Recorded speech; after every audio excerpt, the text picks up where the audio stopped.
Maraming salamat po sa inyong ginagawang pag-antabay sa karugtong ng aming ginawang video, ukol sa newspapers and magazine collection ng Cavite Studies Center ng De La Salle University Dasmariñas.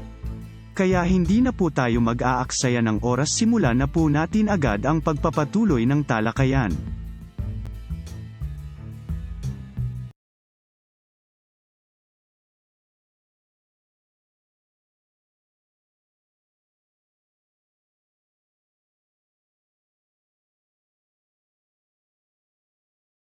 Sa ginawang pakikipanayam ng researcher kay Professor Aquino Garcia, na naging director ng Cavite Studies Center ukol sa provenance ng collection, ay lumilitaw na ang mga materials na focus ng ating pag-aaral ay napunta sa De La Salle University Dasmariñas, bilang bahagi ng koleksyon ni Brother Andrew Gonzales.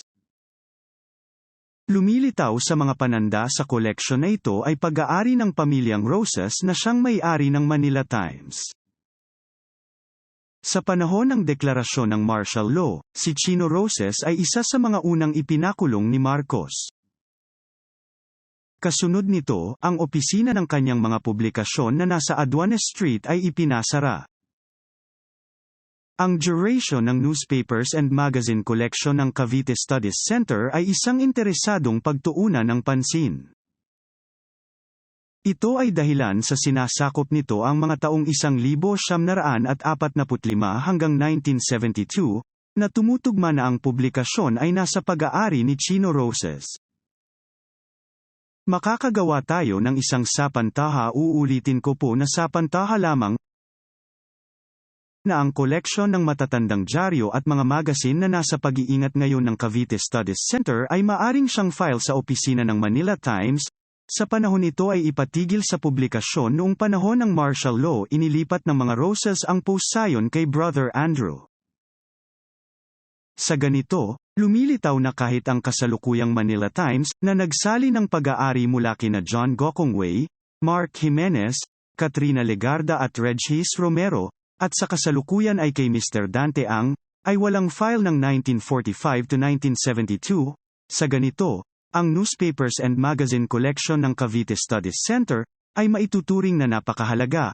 Ito ay dahilan na sa pag-iingat ng center ang malaking piraso ng impormasyon ng kasaysayan ng Pilipinas mula sa post-war hanggang pre-martial law era, na hindi pa ganap na nabibigyan ng pansin ng mga iskolar na nag-aaral sa mga nabanggit na peryodo.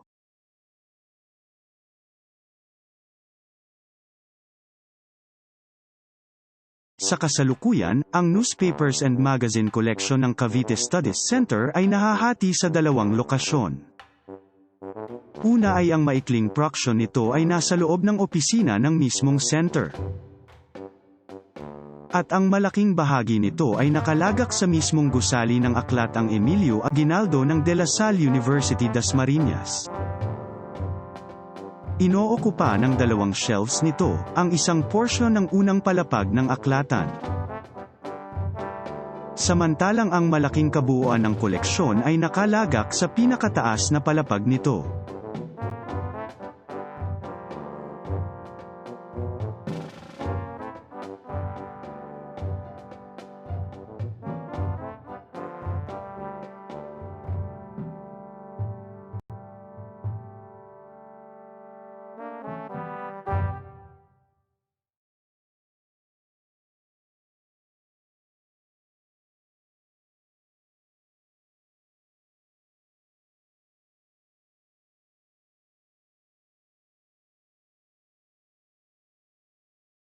Ang prestihiyosong katayuan ng anumang university library, ay nakasalalay sa dalawang mahalagang indikasyon.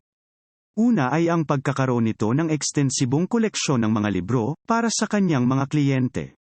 Pangalawa, nag-iingat siya ng mga pambihirang koleksyon ng mga babasahin, na maaring magamit sa anumang espesyalisadong pag-aaral.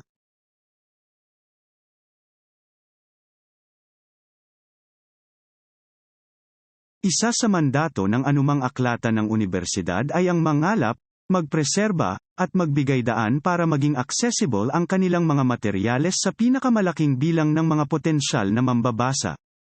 Sa nakalipas na mga dekada sa pagsisimula ng malawakang paggamit ng internet, Isa sa mga naging pokus ng mga malalaking aklatan ng mundo ay ang digitisasyon ng kanilang mga pambihirang koleksyon.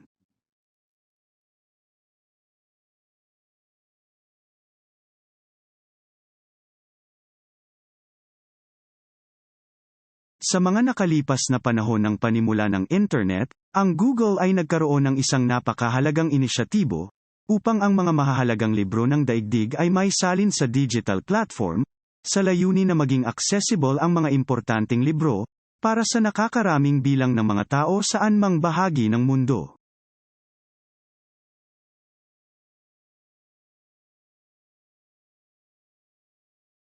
Ang University of Michigan sa mga nakalipas na dekada ay nagbigay ng focus upang ang kanilang Filipiniana collection ay mailipat sa digital platform at masasabi na ang virtual library na ito ng universidad ay isa ngayon sa mga pangunahing batis ng pag-aaral ng kasaysayan ng Pilipinas, na sumasakop sa kapanahunan ng pamamahala ng mga Amerikano sa ating bansa.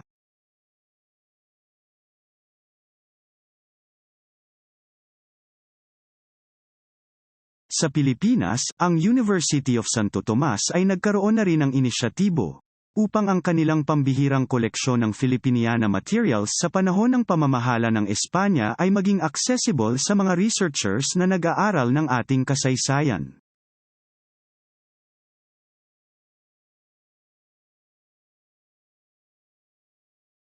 Ang Unibersidad ng Pilipinas ay nagkaroon na rin ng inisyatibo upang isalin sa digital platform ang kanilang rare serials na nasa kanilang pag-iingat at maisapubliko ang kanilang koleksyon. Sa layunin na makahikayat ng mga researcher na gamitin ang kanilang mga materials bilang mga sanggunian sa pag-aaral ng kasaysayan at kaunlaran ng Pilipinas.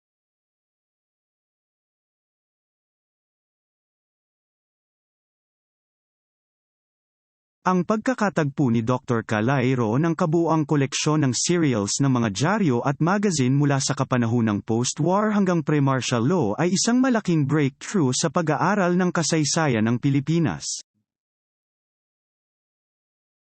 Ang koleksyon na ito ng Cavite Studies Center ay sumasakop sa halos 27 taon ng kasaysayan ng Pilipinas, na nawala na sa memorya ng mga Pilipino sa kapanahunan ng martial law.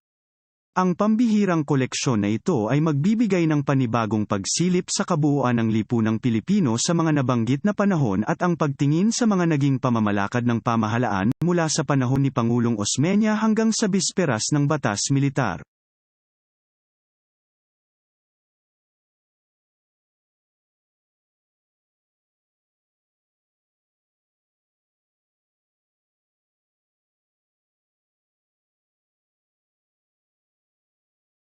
Isa sa mga hamon na haharapin sa pagdating ng panahon ng Cavite Studies Center ng De La Salle University Dasmariñas ay ang pagsasali ng pambihirang koleksyon na ito ng center sa digitized format, upang maipreserba ang mga ito, at maipakalat at magamit ng mga researchers ng kasaysayan ng Pilipinas sa portable nitong anyo.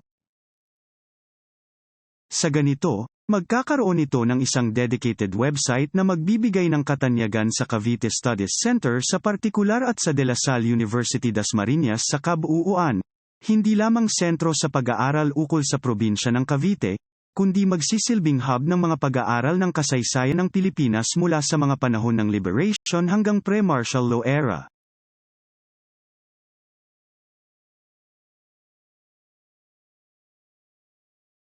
Muli po kaming nagpapasalamat sa inyong ginawang panunood sa aming educational video.